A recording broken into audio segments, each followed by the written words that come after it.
I made bad choices that cost my girls. I will never justify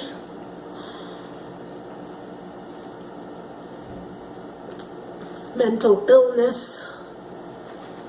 I was also told that I had dissociative disorder, but I can't justify it. I knew right from wrong still, even with the voices in my head. But they controlled me, and I just gave in.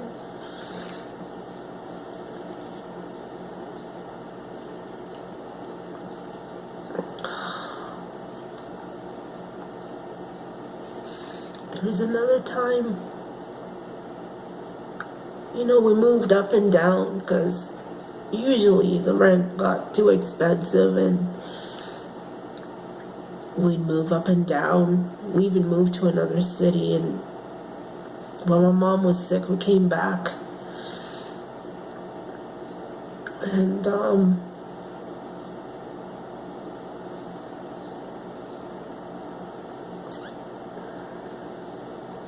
that wasn't good for my kids.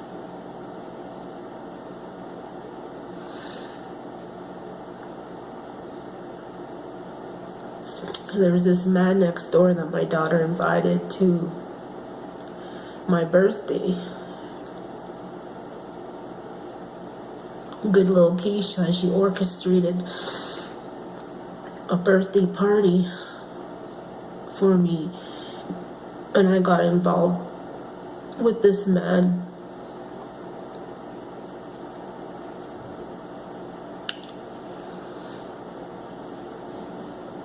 That's where I tried ecstasy. But that drug, the euphoria is insane.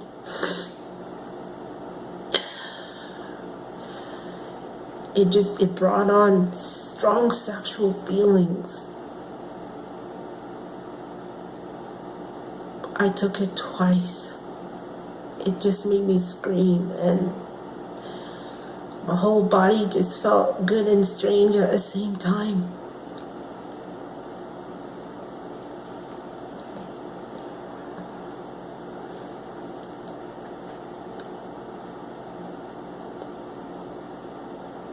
Later on, I ended up living with him because I had surgery on my hand, and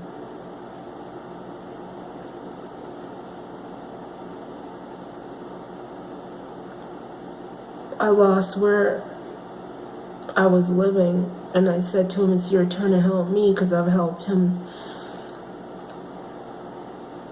That was the worst mistake of my life. We didn't have anywhere to go.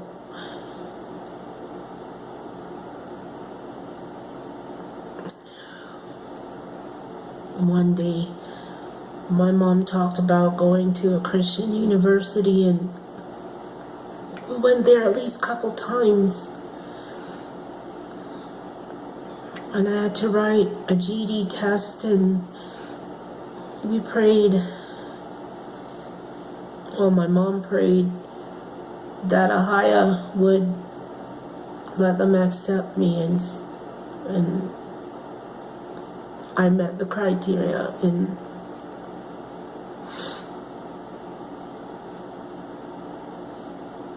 I brought both my daughters with me. Before that, Keisha's spiraling out of control. And I told her one more time. She stayed out. She's not coming back home, and she tested me. She told me this. And I told her to leave. So while I was living with this man, she called me up and she said, Mom, that she wasn't being treated well. And I went and I got her. I got her.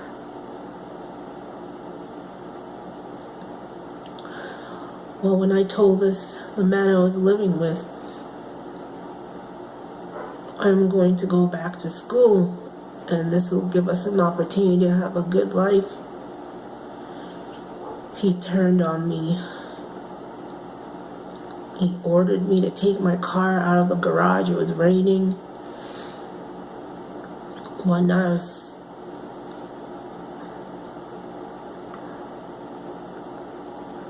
One morning I woke up to my door was off. We lived in the basement and he lived upstairs.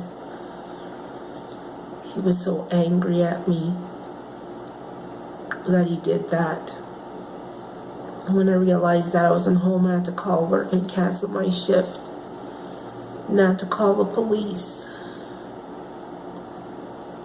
And they told me to tell my brother, or they told me to put the hinge pins back, and I called my older brother and he came. And he put it back on. But this man would harass me all the time. So one day my brother was over and Keisha told him what had happened. And so he waited for him. But he didn't come down. And then there was another occasion where he was at home and Keisha had told my brother that he had forced himself on me. It wasn't with consent. And he went upstairs to confront him. And all I heard was rustling in the kitchen. And I heard a thud. And that was my brother jumping backwards off the staircase. He grabbed this big knife and he ran down the first flight of stairs. My brother went down the next flight of stairs to my suite, and he had the knife in his hand. Then I went up the stairs to talk him down, and then his hand went down with the knife, and then it went up again. And he opened the door, the back door, and he ran out. And my brother went out. And Keisha and I, we went out.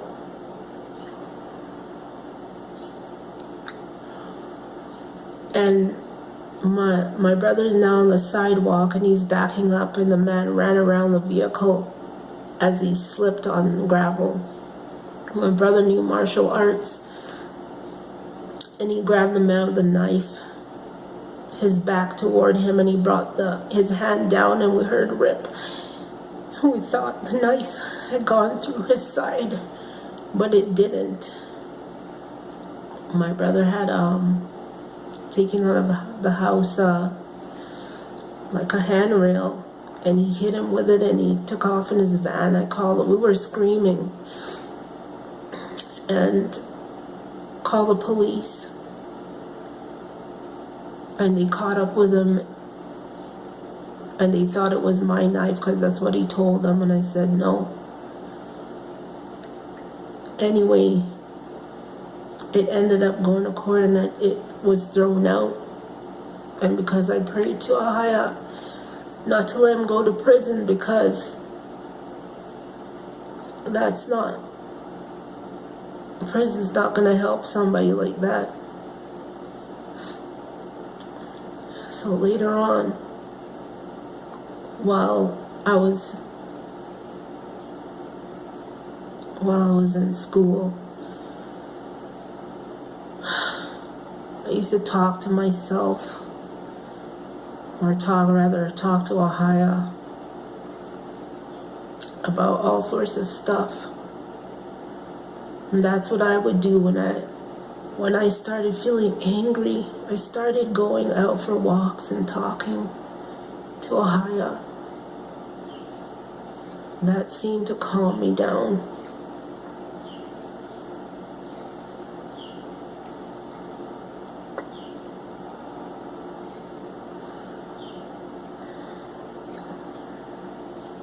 I made up my mind that I wasn't going to get involved with anybody out there, but just to go to school and complete it.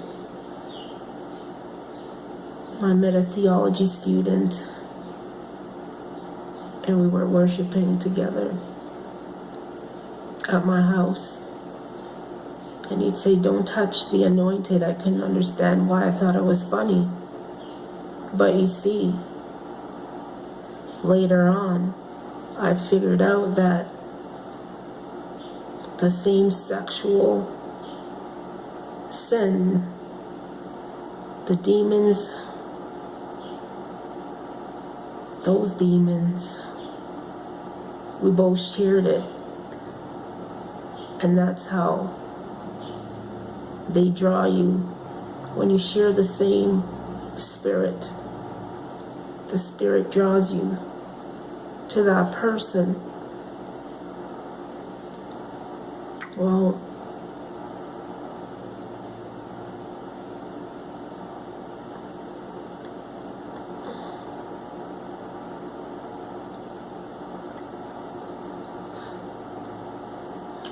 one night after worshiping, and he'd go, like, we developed a friendship. The girls were sleeping. They were downstairs. The bedrooms were downstairs. I was sitting on the couch, not in full sleep. And I felt something like hands grab my throat, and it was squeezing and squeezing it, trying to squeeze the breath out of me. And I kept saying, "Help me, Jesus." And I kept repeating it, and it released me. And then in my bedroom, one night, or one morning, there was like a dark cloud that hovered at the front of my door, my bedroom door, as if something in that dark cloud was staring at me. And I rebuked it, and it just puffed, it went away. Life became a mess at that place.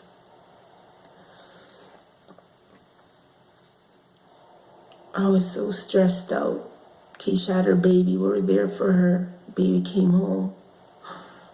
My other daughter, she's sick. And prior to coming to school, she was diagnosed with a rare disease.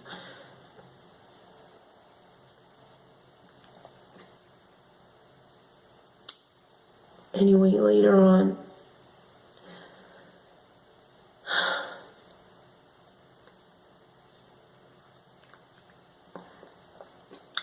my daughter invited somebody, this young man, and later on she kind of set up this date, and then I went back again to drinking, because I had stopped drinking for a good while before I went to school.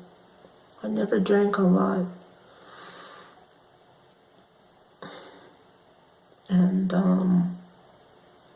I went downhill from there. With all the stresses that were going on in the house, Keisha tried to commit suicide. I had to call 911. And then that too, she was in the tub with her son.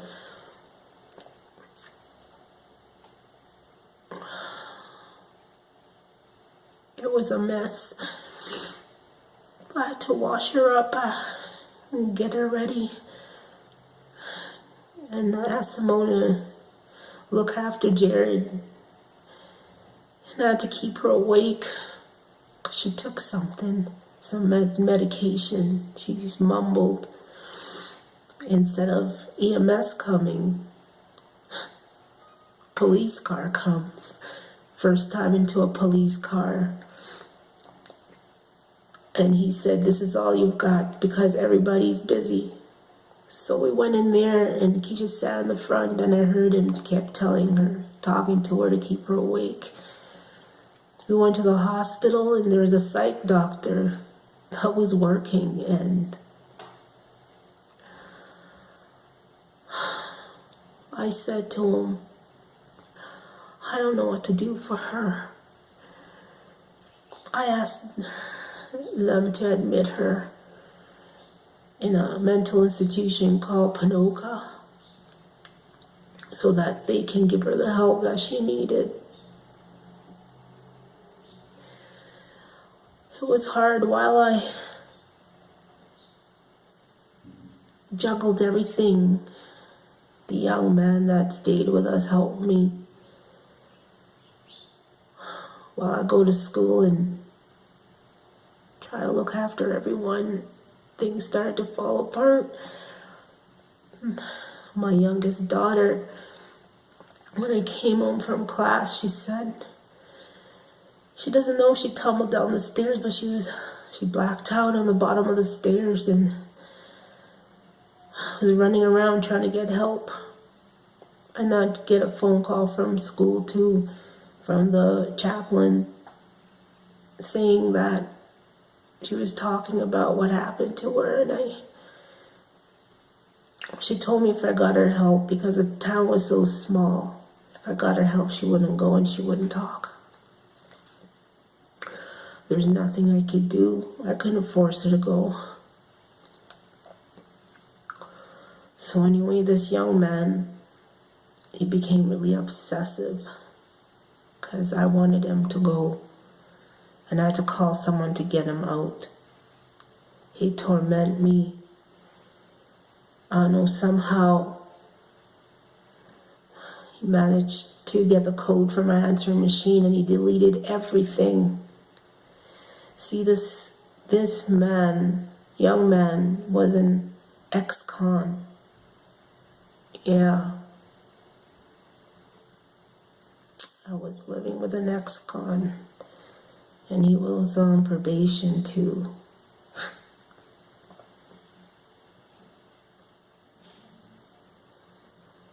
Anyway, when before he left, he was so obsessive. I'd go to the library and he'd call her how many times. And when he was finally gone,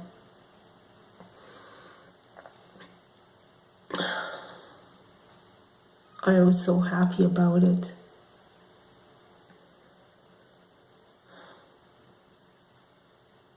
Father says to stop now. Shalom, family.